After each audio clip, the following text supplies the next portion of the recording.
참새 예수 홍정수입니다. 안녕하세요. 여기는 참으로 새로운 예수, 참새 예수의 조직신학 교실입니다.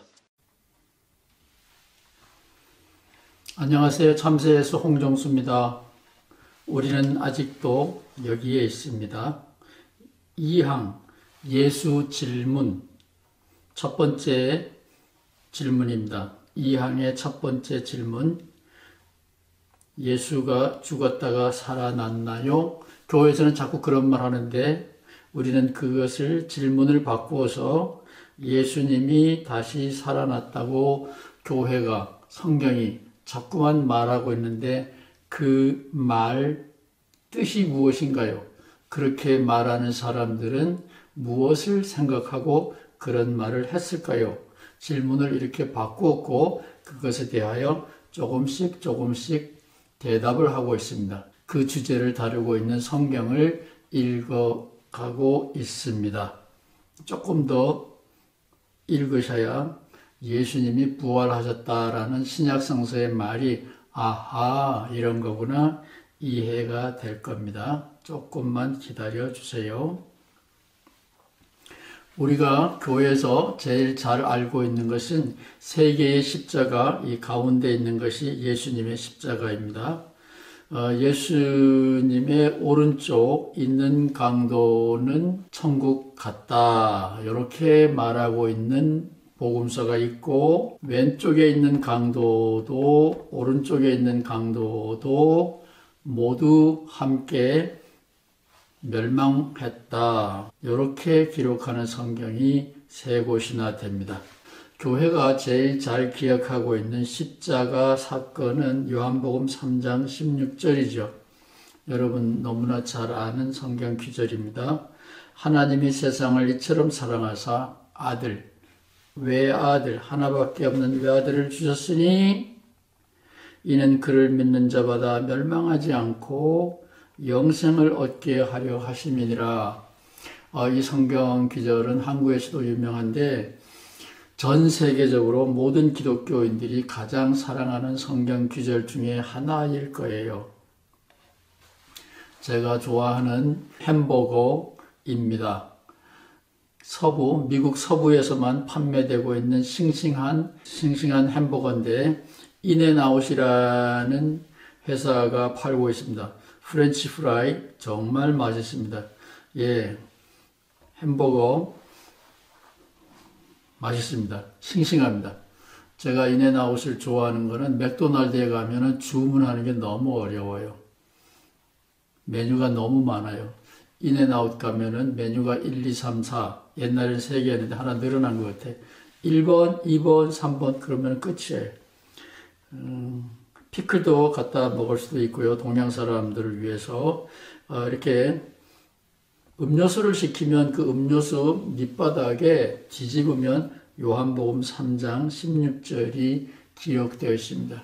우리는 하나님의 마음으로, 독생자도 아낌없이 주는 하나님의 마음으로 식탁을 준비했습니다.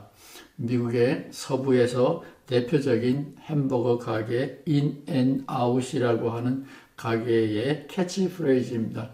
요한복음 3장 16절. 그래서 우리는 요한복음 3장 16절 기독교인이라면 다 외우고 있죠.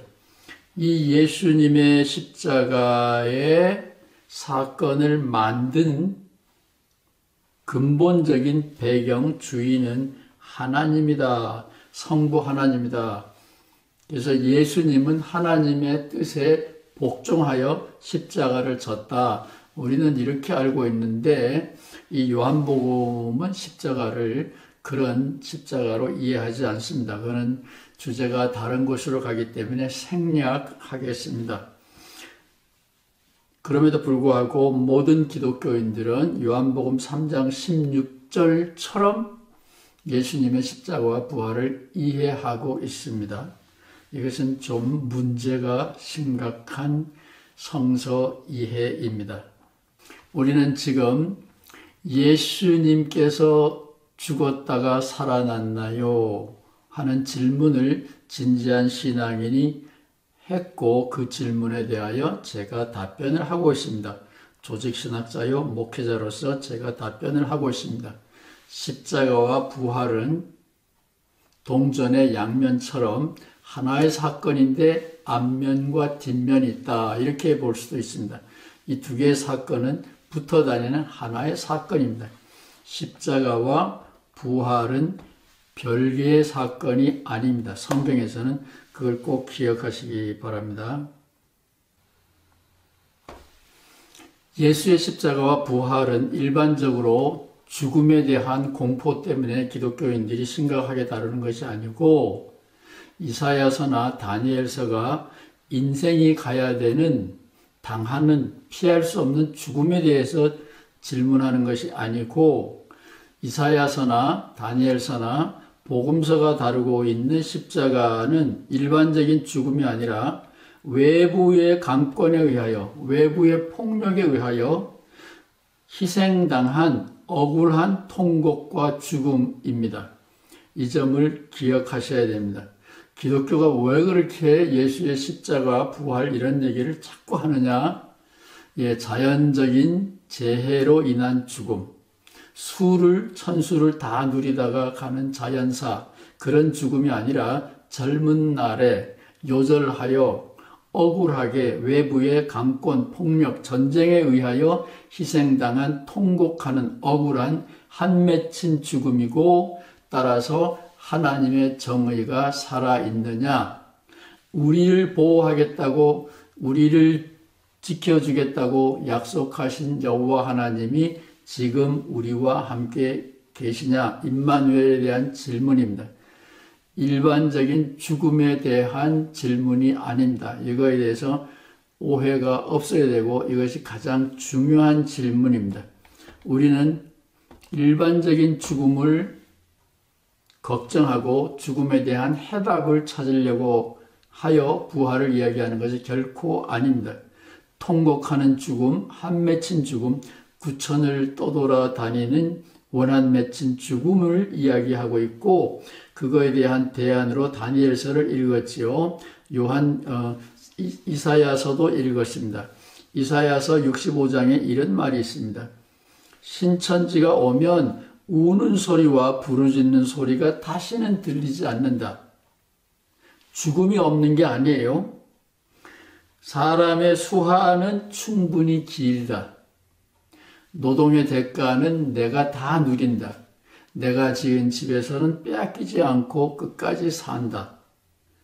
이런 것이 구약 성서가 희망하는 신천지에 대한 내용입니다. 죽음이 없어지는 그 자체로 영원히 사는 것이 이사야서가 꿈꾸는 것이 아닙니다. 그런데 왜 기독교는 끊임없이 십자가와 부활 얘기를 자꾸 하느냐? 예수님의 죽음이 특별했기 때문에 기독교는 부활을 얘기하는 겁니다.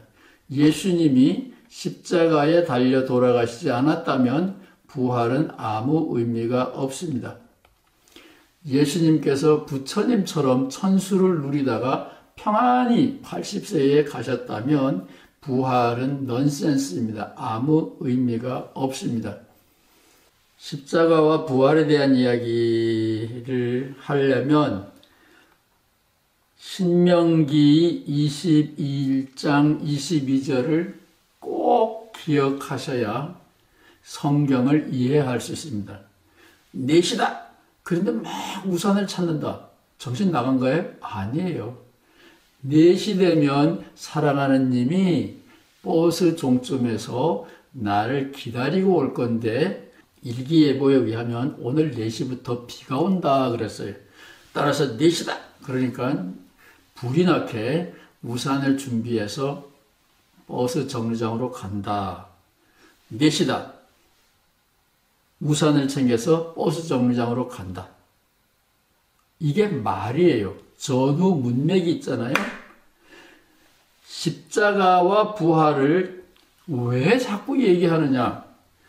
예수님의 십자가가 아까 읽은 요한복음에 의하면 예수님의 십자가는 하나님이 주인이 돼서 만들어낸 사건이에요. 그것은 요한복음의 생각입니다.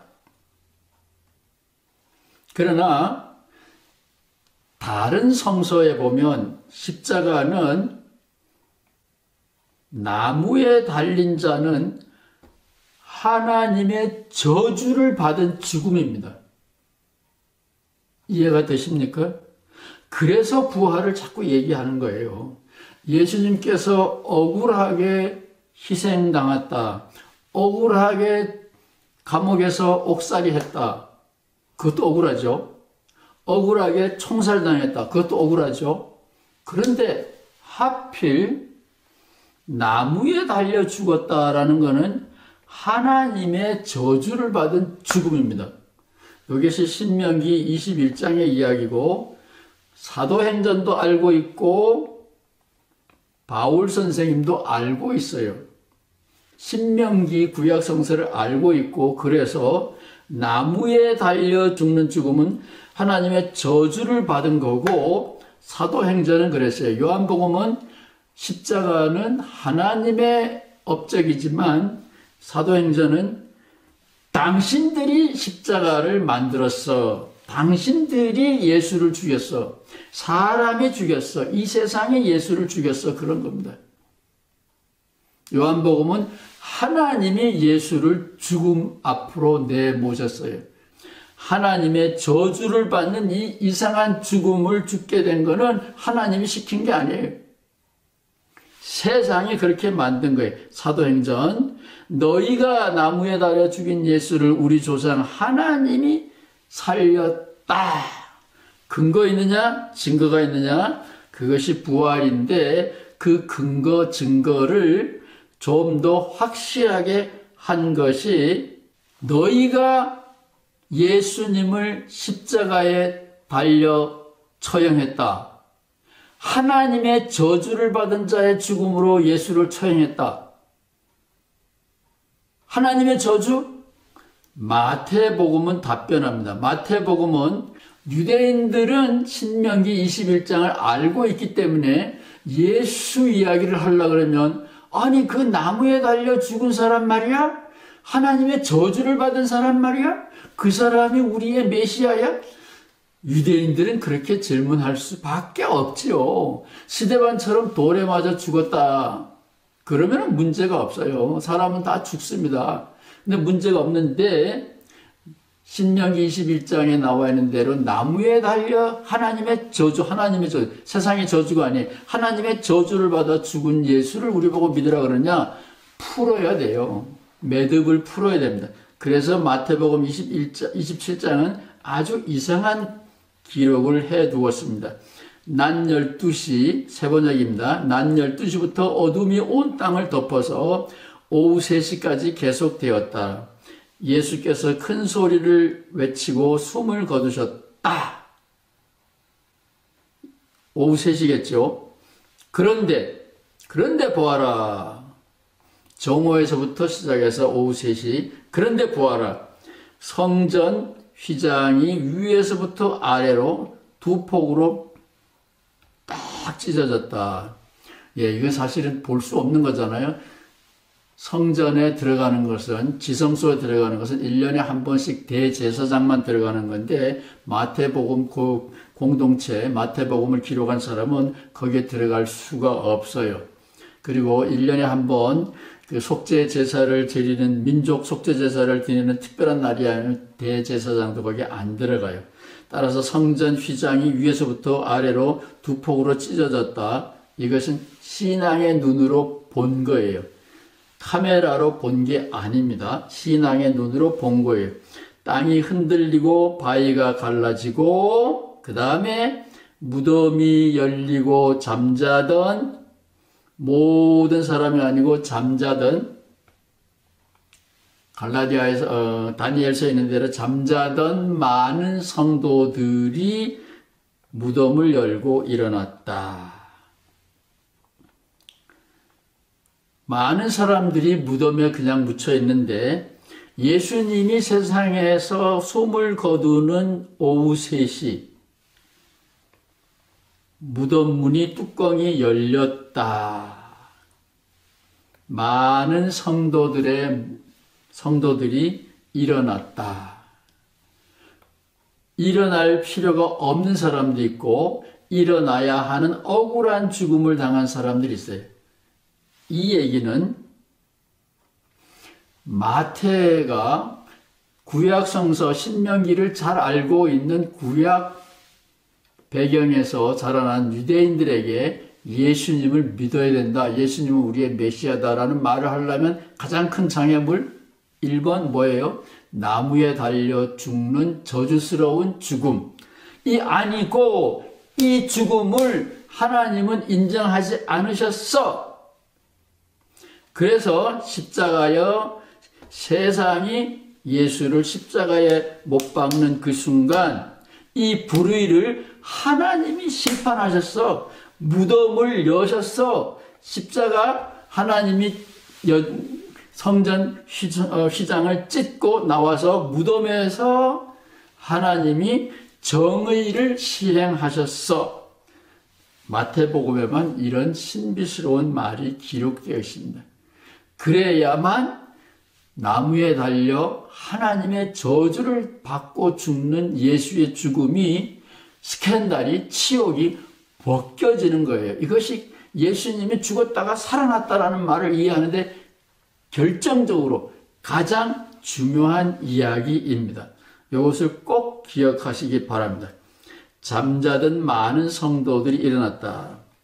바울 선생님은 이거 몰라요. 바울은 이제 다음에 할 건데, 바울은 예수님이 무덤에서 일어난 첫 열매라 그러죠. 부활의 첫 열매.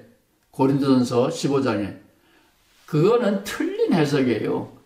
마태의 기록에 의하면, 마태는 바울이 죽은 다음에 썼기 때문에 바울은 마태를 알 수가 없죠. 마태는 바울을 알지만 바울은 마태를 몰라요. 그래서 바울은 마태를 모르지만 마태는 예수님의 죽음은 저주스러운 죽음이 아니라 하나님, 세상이 예수를 죽였지만 하나님은 예수를 죽인 그 사건은 그것이 그 순간을 계기로 하나님이 이 세상에 암행하사 그가 시작된 사건이다. 그것이 성도의 몸이 많이 살아났다 이 말이에요. 요거를 꼭 기억하셔야 돼요. 그래서 십자가 나무에 달려 죽은 죽음, 하나님의 저주스러운 죽음 아니다. 하나님이 출두하셔서 무덤을 열기 시작하셨다. 요거를 꼭 기억하셔야 돼요. 따라서 예수님이 돌아가시고 부활하셨나요? 신앙의 눈으로 보면 세상이 예수를 죽였지만 예수님이 죽는 그 순간에 하나님은 이 세상에 나타나셔서 당신의 정의를 집행하기 시작하셨다. 암행어사 출두가 시작이 되었다. 이게 마태의 신앙입니다. 저는 이 눈이 대단히 중요한 거라고 봐요. 예수님의 부활, 교회에서는 그거 믿을 수 있어?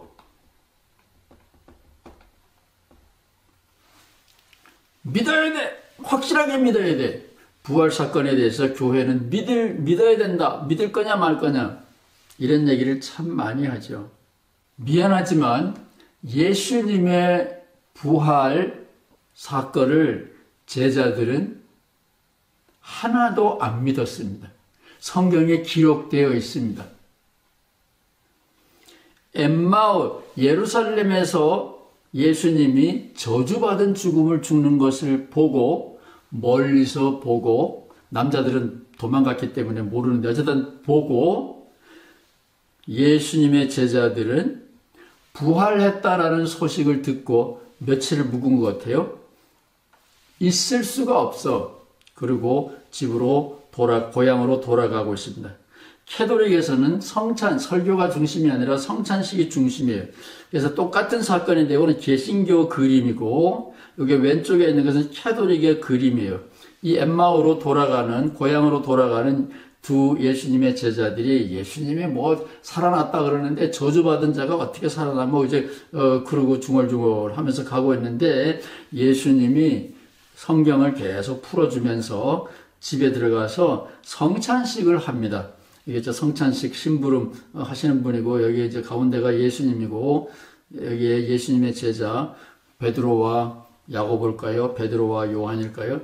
두 제자가 예수님 이야기를 듣고 있습니다. 예수님 안 봤는데도 못 알아봐요. 그래서 나중에 성찬식을 통하여 눈이 뜨여졌다. 이런 얘기가 기록되어 있습니다. 여러분도 다 아시는 거예요. 누가복음에 있는 이야기입니다. 요한복음에 보면은 이 볼펜이 모나미 볼펜 있으면 참 좋은데 없네요. 모나미 볼펜 거기에 153 있는 거 아시나요? 요한복음에 있는 겁니다.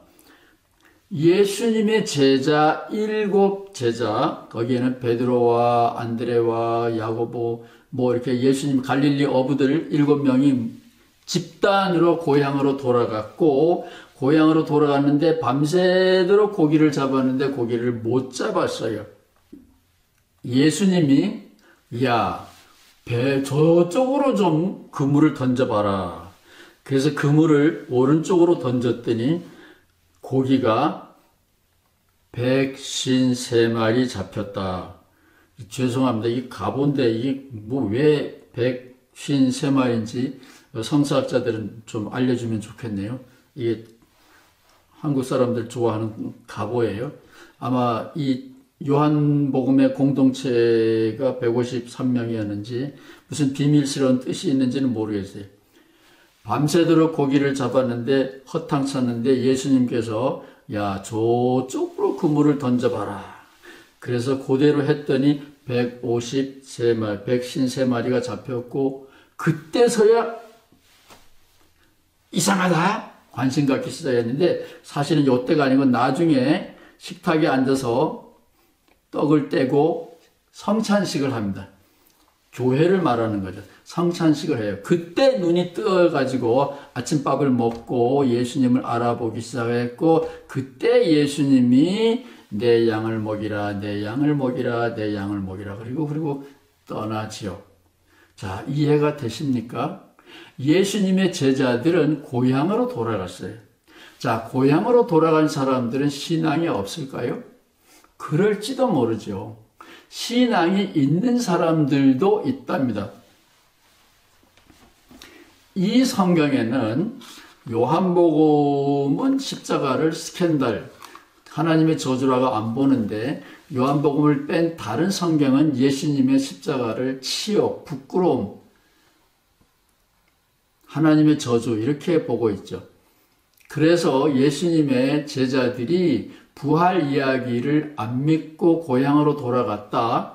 이것을 저는 부활을 안 믿는 나쁜 종자들, 배신자들 이렇게 보는 것이 아니라 기록에 의하면 도마도 그렇고 이 초대교회의 제자들이 공동체를 만들어서 예수님의 가르침을 전하고 예수님의 제자 운동을 시작을 했습니다.